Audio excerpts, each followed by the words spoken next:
when did you realize that you had to toughen up to get through the work, man? Because you kind of presented in a way, even back in middle school, that said, "I got to be tough."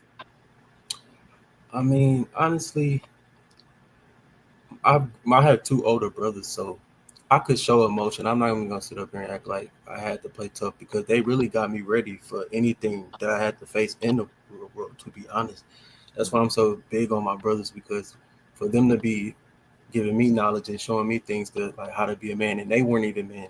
You know, we didn't have our father at a young age, so like they really shaped me right. Like so, like when I met people like was outside on the streets and things like that. When I say streets, you know, I mean like outside the house. Yeah, I was ready, honestly. Like I didn't really, you know, I don't know, but and I can always show emotion towards them. Like I could cry, you know, we would cry together.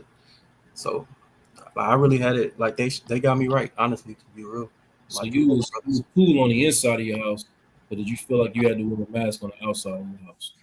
Now that's what I'm saying, because like older brothers, they were older, so like I felt like when I met people like on like outside, I didn't have to because I could just be me. And if it was like ready for that, like if we had to do that, I mean, I was already ready because I have older brothers that got me ready.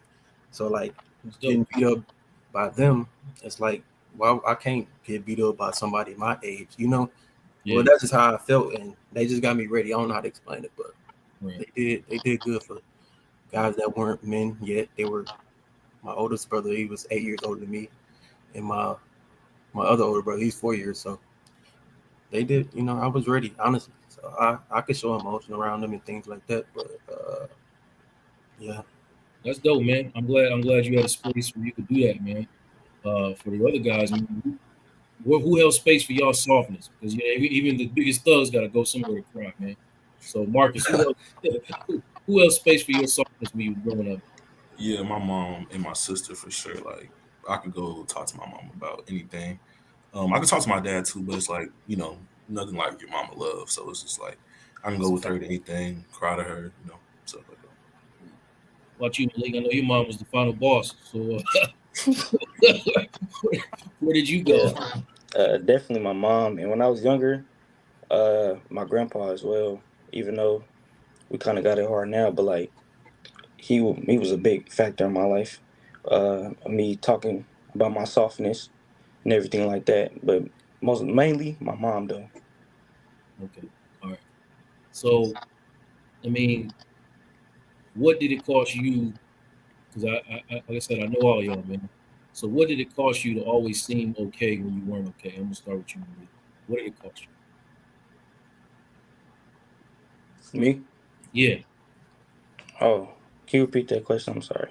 I said, what did it cost you to seem like you were okay when you weren't okay? Because I know some days you had to do that.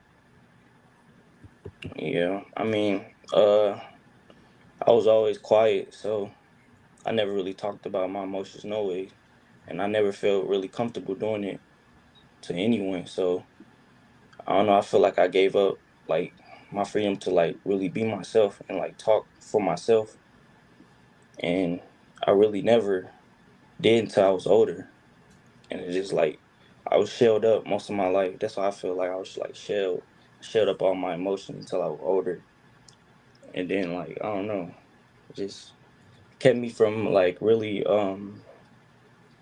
truthfully like saying how I felt and like being myself honestly. Yeah. I see. I'm from a different generation, man. And I'm really not here to school y'all on nothing. Man. I'm really trying to understand what the differences were in the way that y'all grew up and the way that a generation or two generations before y'all grew up. I didn't grow up in the social media era. I didn't have nobody had access to me 24/7. That's not how I lived. When I was growing up, saying if you weren't home, you weren't home.